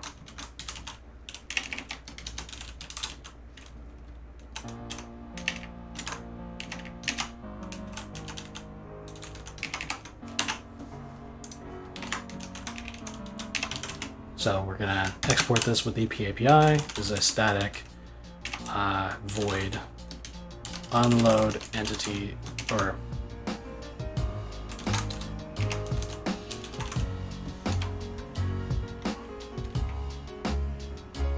yeah, it would be here.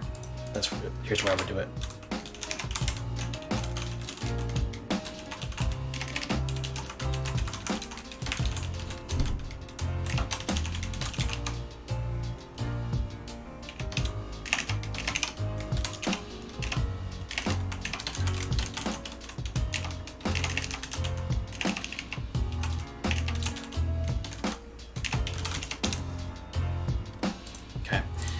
So what this method is basically you pass in the hash name of the scene file that loaded the entities, and then it'll find and unload all of those. Everyone has the same universe. The spawn location of the player is randomized though, and you can randomly spawn on any of the outer over a quintillion planets, and you're very, very likely to get unique animals since there are over 10 million species. Yeah, That's bonkers, man.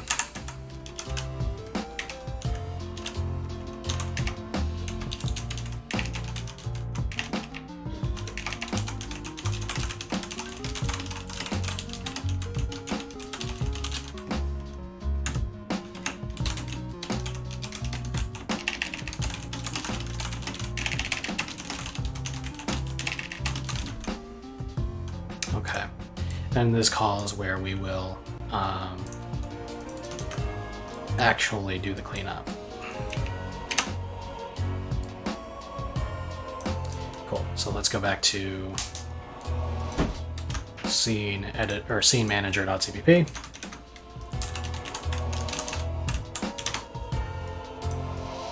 And then right below the delete entity call, I will add the definition for scene manager delete entities loaded by scene file.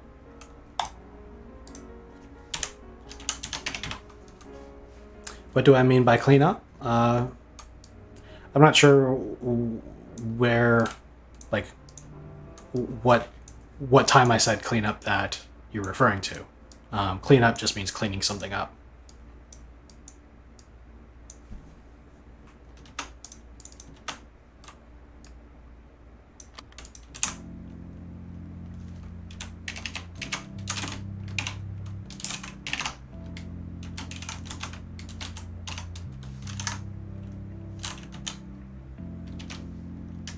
Like, what am I cleaning up? In this case, I am ensuring that every entity that was created by a scene file gets deleted from the scene when you call delete entities loaded by scene file. But this kind of touches on, there's a whole bunch of places where I need to manage my own memory. This is not exactly the same thing as cleanup. I might have used the term inappropriately, or maybe you're referring to something that I was talking about tangentially related to this. I'm not calling this cleanup categorically, because this is something that you would execute during game code when you're not shutting down. I generally use the term cleanup to refer to things that you do when you're completely done with a resource.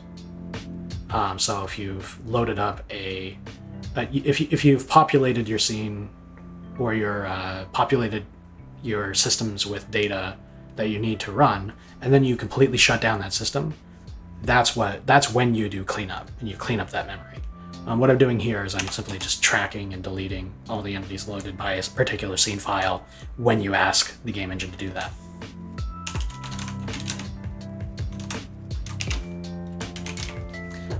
And I'm going to be using that in this case for the editor, but it's something that you'll also do during a game. So this is going to be important for that. Basically, now that we've got the list of entities loaded by the scene file, we just loop through. Oops, I need to pass in the key path. We just loop through and get the rest. Oh, and I'm realizing right now that I need to wrap this.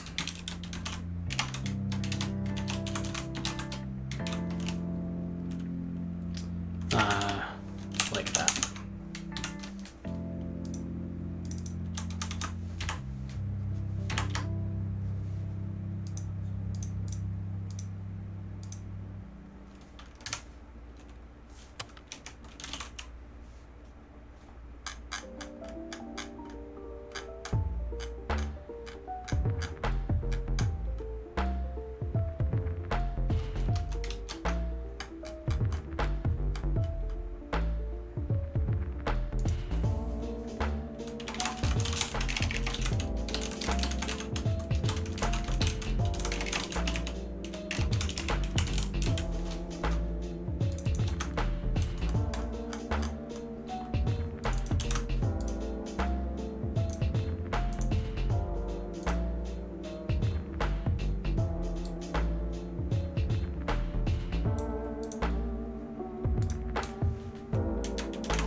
Okay.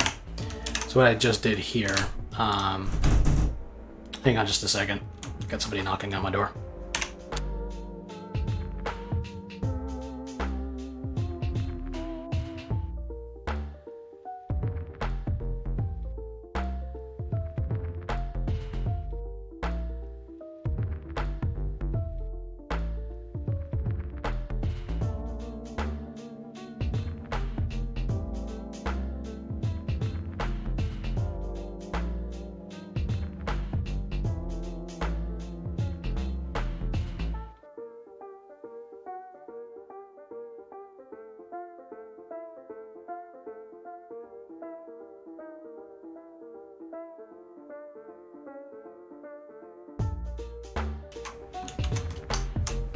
All right, back. Yeah, so you can actually load up a scene file, technically speaking. You can load up a scene file from text, so you can hard code the stuff that you're loading. So before I call load entities from YAML, if I'm loading it from a text file, I have to actually like track the path somehow. So that's what I'm doing here. Okay.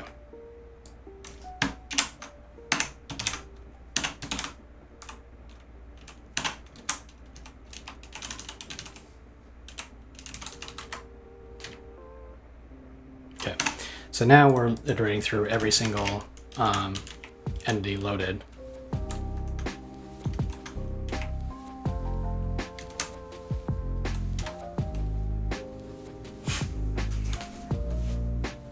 How do you stop an application in C++? Well, there's a couple of ways to do it.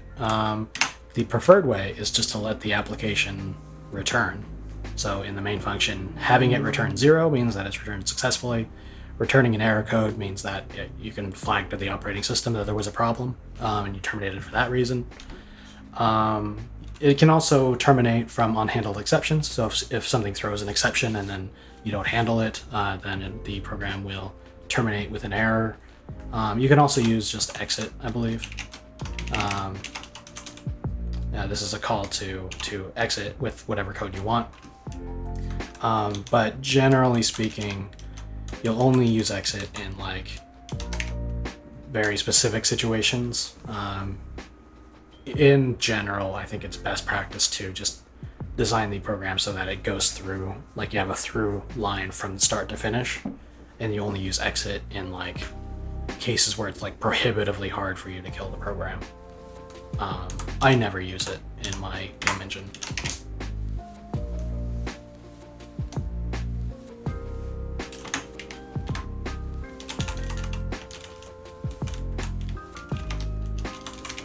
Okay, and hopefully this will be enough. So delete entities loaded by scene file, iterates through the entities loaded by scene file at path, and then calls a delete entity on every one of them. And then we'll do entities loaded by scene file dot erase, and we'll erase the key to the path to that scene file. So that way this is empty for the next load of that file. That seems good to me.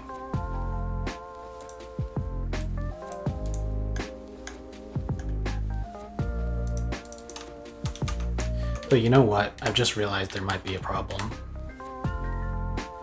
Yeah, let me change this from a vector to a set. The problem that I'm anticipating is that what if you load a scene file and then you load it again with new members?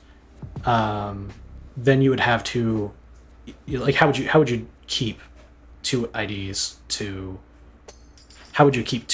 from being put into the same list, so you would not call delete entity on the same entity twice? And the way that I'm going to do that is by using a set.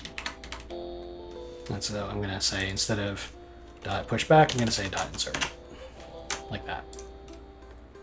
And this will make sure that there's only ever one copy of one instance of an entity in the cleanup list. Cool. I think that's it. Let's hit F7. Is there ever a reason why you wouldn't want to clean up? Sometimes it's unnecessary, to be honest. So the way that the operating system works with processes, like when an application starts on Windows or Mac or Linux, the operating system allocates a certain amount of memory for it to run in. It's its operating space. And then when the application terminates, all of that memory, no matter whether you've cleaned it up or not, all of that memory becomes deallocated. So ultimately, the operating system will clean up every single byte from its point of view. It looks like I didn't actually call scene manager delete entities loaded by scene. So I'll do that next. But in a lot of situations, you can't wait for the program to terminate to clean up your code. So in this example, for now that I'm working in the editor, and this is why I spent so many streams working on cleanup code. Now that I'm using an editor, I can expect that the game's memory will need to be completely cleaned up in anticipation of loading another game project. So I can't depend on the operating system cleaning up that memory for me anymore. I have to do it myself. Otherwise, you have to close and relaunch the editor, and that would suck, right? And there's a few other reasons as well, but in general, it's just like if you're in a situation where you can't wait for your program to terminate before you need that stuff to be cleaned up, then you do it yourself. It's a very general question, so it's got a kind of a general hand-wavy answer. So now that I've got this going, I actually do need to identify the scene file that I'm closing. So I'm going to need to track that somewhere, just for hacking things together's sake. I'm going to do a hash name static global, and we'll call this path to, I'll say currently loaded scene file, and we'll set it equal to null shader. Sorry, I set it equal to the null hash name first, and we'll store this when we go to load up. Hey Miguel, how you doing?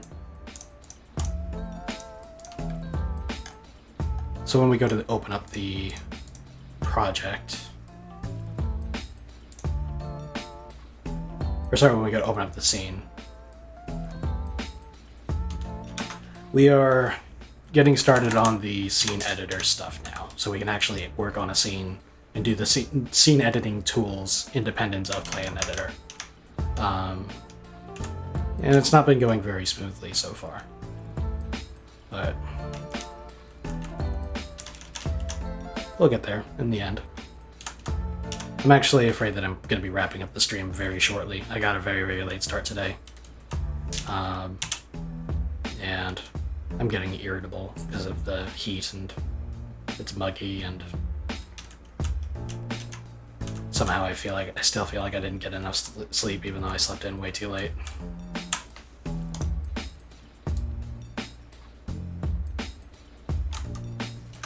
Where's my open scene call? Oh, here it is. Okay. Load entities from text file. When I do that, I need to store the file that we have open. So we'll say currently loaded scene file equals hash name of out path, like that. And then when we go to close the scene, we have access to that value to tell the engine which scene to unload. Right? Won't we? Oh, I gotta do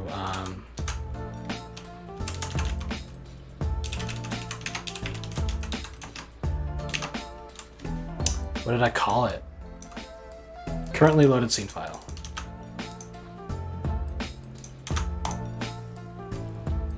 All right.